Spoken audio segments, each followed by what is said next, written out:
quand Newman est né à la fin des années 60, au début des années 70, Newman a toujours été très impliqué dans le milieu musical. Avec les Revolvers, on renoue finalement avec ce code génétique de cette marque.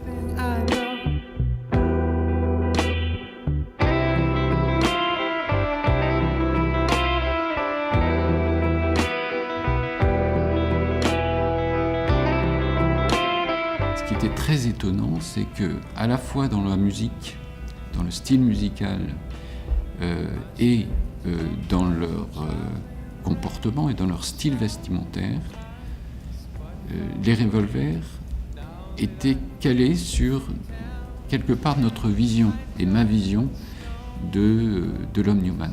Et puis j'ai été séduit par leur talent et notamment par cette idée que le slow pouvait être de retour. You know I'm still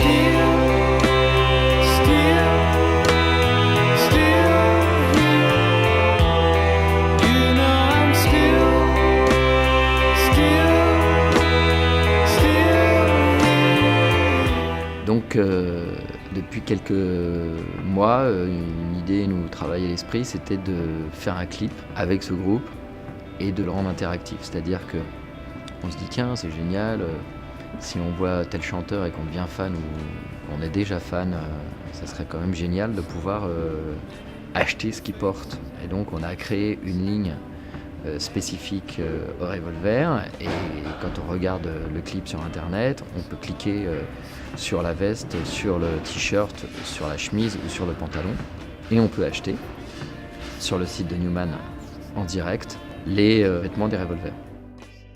J'ai travaillé avec Patrice Dumas qui a écrit des scripts, et puis j'ai écrit des scripts aussi. En fait, on s'est rendu compte que par rapport à de la pub, qu'un clip c'est vraiment un truc d'inspiration, quasi d'inspiration pure, avec quelques contraintes, mais c'est quand même un truc d'inspiration par rapport à la musique. Les contraintes c'était quoi? Les contraintes c'était de montrer le groupe, les contraintes c'était de montrer, d'avoir la possibilité de filmer le groupe et filmer les vêtements qu'ils portaient dû à la présence de la marque Newman.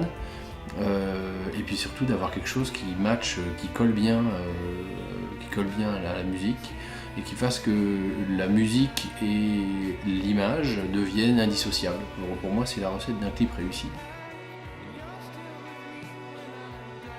L'époque de Newman à ses débuts, elle correspond un peu à une époque où les gens croyaient que le futur serait mieux, du moins en tout cas qu'ils avaient les armes pour le changer, de créer une société un peu plus utopique, un peu plus colorée, tout ça. Enfin, tout ça, c'est les valeurs de Newman, du Newman d'avant. Et donc nous, à travers la signature Future is Back, ce qu'on a essayé de raconter, c'est que peut-être on avait le droit de rêver à nouveau, on avait le droit de sentir bien, on avait le droit d'aimer la couleur, on avait le droit d'y croire un tout petit peu.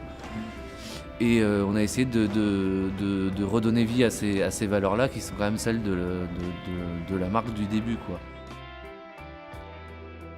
Ce terme Future is Back, pour nous, il était super parlant, et voilà, en fait, il y avait quelque chose d'assez évident tout de suite qui s'est installé, puis dans les références d'images et tout, et ça s'est confirmé en fait avec l'idée du clip de style, quoi. Donc on a eu plutôt pas mal de chance à ce niveau-là.